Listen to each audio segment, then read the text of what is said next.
Lampu jalan di lorong sempit itu berkelip-kelip, seolah-olah kehabisan nafas. Hujan baru berhenti, meninggalkan bau tanah dan longkang yang menusuk hidung. Amir menarik hood jaketnya, melangkah laju di celah bangunan usang yang sudah lama dilupakan. Di kota ini, gelap bukan sekadar ketiadaan cahaya. Gelap adalah rahasia. Sejak beberapa minggu lalu, orang hilang tanpa jejak. Tiada laporan, tiada berita. Hanya bisikan di kedai kopi dan mesej suara yang dipadam sebelum sempat didengar. Amir tahu sesuatu tidak kena apabila namanya sendiri muncul dalam satu fail lama. Fail yang sepatutnya tidak wujud. Telepon bimbitnya bergetar. Jangan balik malam ni. Mesej tanpa nama. Dia berhenti di bawah jejambat. Di dinding konkrit, simbol aneh dilukis dengan cat hitam. Simbol yang pernah dia lihat semasa kecil, di kampung yang kini tenggelam di bawah empangan. Jantungnya berdegup kencang. Ada perkara lama yang bangkit semula. Dari kegelapan, satu suara berbisik, perlahan tapi jelas. Malaysia tak pernah terang sepenuhnya. Lampu jalan padam. Dan Amir sedar, gelap ini sedang memerhatikannya.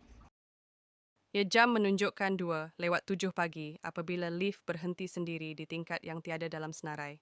Pintu terbuka perlahan, menampakkan koridor panjang tanpa lampu. Aina menelan air liur. Ini bukan tingkat pejabatnya. Telepon hilang isyarat. Dia berpatah balik, menekan butang lift berkali-kali, tiada respon. Dari hujung koridor, kedengaran bunyi kasut diseret perlahan, seirama dengan degupan jantungnya. Skrin digital di dinding menyala sendiri, memaparkan rakaman CCTV. Wajah Aina muncul di skrin. Tarikh, esok, masa, 2:17 pagi. Rakaman itu menunjukkan Aina berlari dan jatuh di koridor yang sama. Skrin padam, lampu berkelip menyala. Koridor kini kosong, suara berbisik dari pembesar suara lama. Di negara ini, kebenaran sentiasa direkam sebelum ia berlaku. Langkah kaki semakin hampir. Aina sedar, jika dia mahu hidup, dia mesti mengubah rakaman yang belum terjadi. Bas terakhir berhenti tanpa sebab di Jalan Lama Bukit Larang. Pemandu memandang cermin, wajahnya pucat. "Turun sini saja," katanya perlahan. "Jangan pandang belakang." Farid turun. Jam tangannya berhenti tepat 12 malam.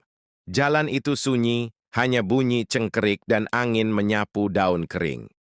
Di hadapan, berdiri deretan rumah kayu reput, lampu minyak menyala walaupun tiada orang. Bau kemenyan memenuhi udara. Seorang nenek duduk di tangga rumah. "Anak sesat ya?"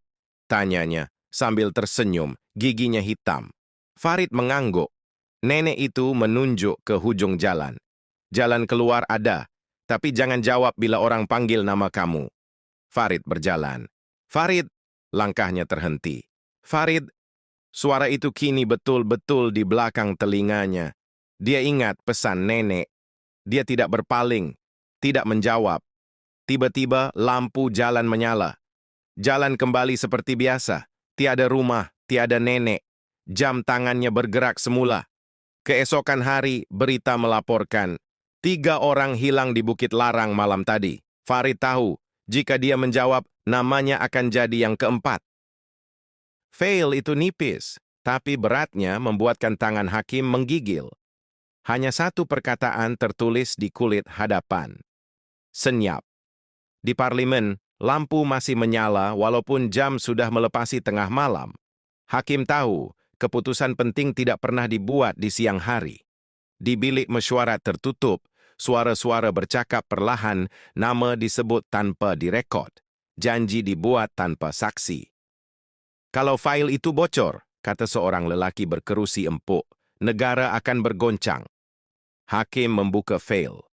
Senarai projek, angka sifar yang terlalu banyak, dan nama orang-orang yang sering muncul di televisyen dengan senyuman ikhlas.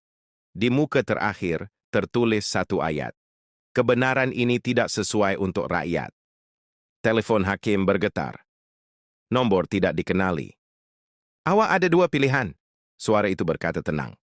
"Jadi wira sehari, atau hidup selamat selamanya." Hakim menutup fail. Di luar, azan subuh mula berkumandang suci, jujur, berani.